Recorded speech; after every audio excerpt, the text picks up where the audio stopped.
UPSC छोड़कर खेती को अपनी पहचान बनाने निकली आकांक्षा ने जब इस सफर की शुरुआत की तो उनके घर वालों को उन पर बिल्कुल भरोसा न था। दिल्ली में पढ़ाई पूरी करने के बाद आकांक्षा का ये फैसला सुनकर सब हैरान थे, लेकिन आज खेती को करियर बनाकर आकांक्षा सिंह न जाने कितनी तरह की फल और सब्जियां ऑर्गेनिक तरीके से उगा रही हैं। और तो और वो आज कई नौकरी पेशा लोगों से ज्यादा आमदनी भी हासिल कर रही हैं। ऐसे में चलिए आपको सीधा मिलवाते हैं उस युवा महिला किसान से जिन्होंने बहुत कम उम्र में खेती में महारत हासिल कर ली है। नमस्कार, स्वागत है आप सभी का किसान इंडिया में और मैं हूं आपके साथ पारुल यादव। आज किसान इंडिया पर हम आपकी मुलाकात कराने वाले हैं एक ऐसी युवा महिला किसान से जिन्होंने यूपीएससी की तैयारी छोड़कर खेती को रुख किया। तो मैं सबसे पहले चाहूंगी कि आप हमारे दर्शकों को अपने बारे में थोड़ी जानकारी दें कि आपने खेती किसानी में कदम कब से रखा और किस चीज़ की खेती करती हैं आप?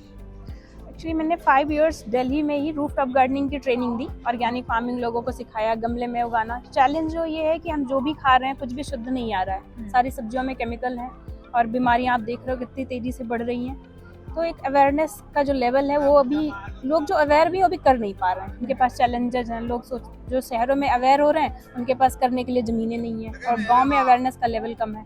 तो वो गैप को कम करने के लिए पहले मैंने ट्रेनिंग तो दी, फिर मुझे लगने लगा कि जब तक हम खुद करके कुछ नहीं दिखाएंगे लोगों को, खासकर युवाओं को, मेरे साथ का कोई यकीन नहीं करता कि इस फील्ड में भी कैरियर बनाया जा सकता है या इनकम जनरेट करी जा सकती है।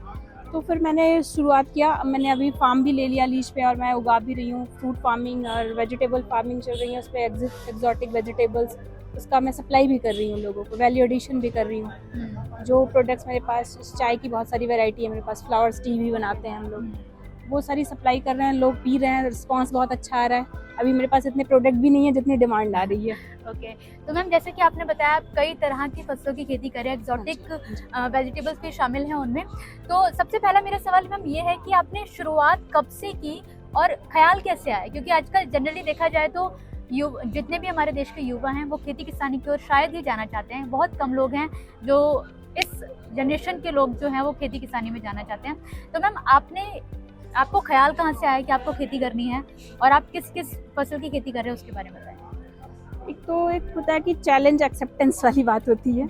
जो चीज़ चैलेंजिंग लगती है वो थोड़ा सा करने में अच्छा भी लगता है। जो लगता है कोई नहीं कर रहा है, लोग डिस्करेज करने वाले हैं, ऊपर से लड़की कर रही है, नहीं तुमसे नहीं होगा, ये कोई नहीं कर सकता, कोई नहीं कर रहा है, तुम्हारा सर क्यों घुमा हुआ है करने के लिए। तो फिर लगता है कि नहीं, किया जा सकता है, जनरेट करें, और ज़रूरत है। सबसे बड़ी चीज़ यही है। एक तो इंटरेस्ट होना, मेरा इंटरेस्ट शुरू से था। एनवायरनमेंट को भी लेके बड़ा कंसर्न था। पोल्यूशन का रेट अब देख ही रहे हो, दिल्ली में हालत बहुत ख़राब है। तो अगर हमारे जैसे युवा इस फील्ड में नहीं आएंगे, वो अपनी जिम्मेदारी नहीं समझेंगे, तो फिर कौन करेगा? तो फिर मैंने शुरू कर दिया फार्मिंग। चैलेंजेस भी आते रहे, बीच में बारिश इस बार बहुत आई, फिर मेरे पैर में भी फ्रैक्चर था, फिर भी लगे रहे। अभी चल रहा है, बढ़िया हो गया है 2-3 महीने से और उम्मीद है आगे बहुत अच्छा करेंगे। तो इसके अलावा मैं जानना चाहूँगी कि आपको फैमिली की तरफ से कितना सपोर्ट रहा और केवीके की तरफ से, आपको केवीके गाजियाबाद की तरफ से कितना सपोर्ट रहा इस फार्मिंग में? केवीके गाजियाबाद का मुझे काफ़ी सपोर्ट मिला क्योंकि मुझे अवेयरनेस शुरू से थी। मैं जब दिल्ली में थी तो हम लोग दिल्ली में जो केवीके है उजवा में, वहाँ से भी हमने टेक्निकल हेल्प ली थी, काफ़ी ट्रेनिंग वगैरह भी करी थी। क्योंकि मेरा एग्रीकल्चर में कोई बैकग्राउंड है, मैंने मैथमेटिक्स में पीजी करी है, ज्योग्राफी में मेरा पोस्ट ग्रेजुएशन है, पर एग्रीकल्चर में ऐसा कोई बैकग्राउंड नहीं था, बस नॉलेज थी। हाँ, शुरू से देखा है कि ऐसे ऐसे फार्मिंग होती, पर किया भी नहीं था कभी। और इंटरेस्ट के बेस पे शुरू हुआ काम, और फिर यहाँ पे मुरादनगर गाजियाबाद के वीके में डॉक्टर प्रमोद सर हैं, उनका तो काफ़ी सपोर्ट रहता है, इंकरेज भी करते हैं हम लोगों को बहुत ज़्यादा। फैमिली का सच बहुत अच्छा रिस्पांस नहीं था। फिलहाल अब उन्हें लगता है कि हाँ, क्योंकि थोड़ा सा सीरियस लेते हैं शायद से, तो उनको लगता है अगर मैंने कहीं स्टेप लिया है तो कुछ हो सकता है बेहतर, तभी लिया होगा।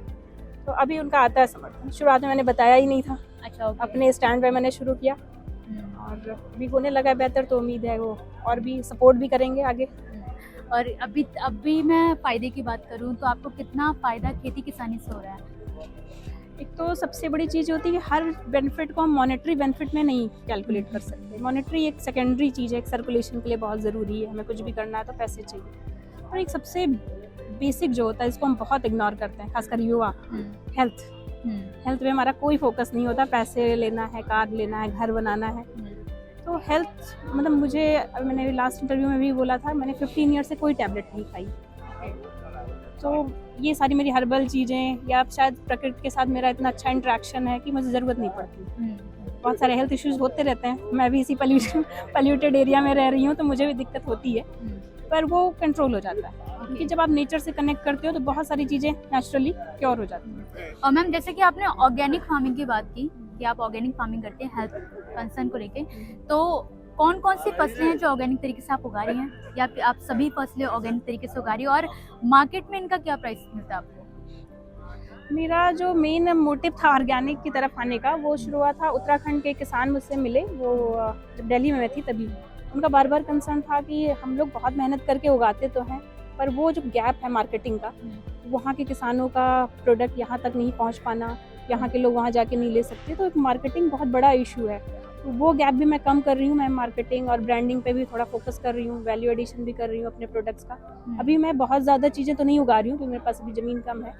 तो फ्रूट्स की काफ़ी वैरायटी है मेरे पास, 15 से 20 वैरायटी होगी फ्रूट्स की। और वेजिटेबल्स में जो सीजनल वेजिटेबल्स हैं वो कर रही हूँ।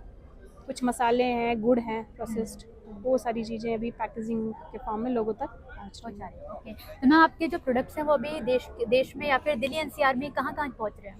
अभी दिल्ली एनसीआर में ही है, पर उम्मीद है इस साल तो ये ख़त्म ही है, 26 में पूरे इंडिया लेवल पे पहुँच जाएगा। ओके, तो मैम आपको जैसे कि आपने बताया कि 6-7 महीने हो गए हैं, है ना? तो अभी टर्नओवर की बात करूँ तो कुछ टर्नओवर ऐसे बेसिकली काउंट नहीं कर सकते, पर ये कि यहाँ जनरेट हो रहा है इनकम। ओके, प्रॉफिटेबल है, ऐसा नहीं है कि मैं लॉस में जाऊँगी। प्रॉफिटेबल है। ओके, इसके अलावा लास्ट क्वेश्चन मैम मेरा कि आप जितने भी हमारे देश के यंग फार्मर्स हैं उनको क्या मैसेज देना चाहेंगे? यही कि जैसे आप अदर कैरियर को परस्यू कर रहे हो, इसमें भी अगर आप इंटरेस्ट लेते हो और कैरियर बनाना चाहते हो तो स्कोप बहुत ज़्यादा है। मुझे नहीं लगता इससे ज़्यादा स्कोप और भी किसी फील्ड में है, क्योंकि मैंने लगभग कई फील्ड कवर की है। मैंने जॉब भी किया है कई जगहों पे, पढ़ाई भी की है कई अलग अलग स्ट्रीम्स की, तो इसमें बहुत स्कोप है, इंडिया में स्पेशली। बहुत बहुत शुक्रिया मैम। अगला स्टेशन आपकी मनचाही मंजिल खुशहाली है। खुशहाली के दरवाजे चारों ओर से खुले रहेंगे। किसान इंडिया के साथ यात्रा करने के लिए आपका धन्यवाद।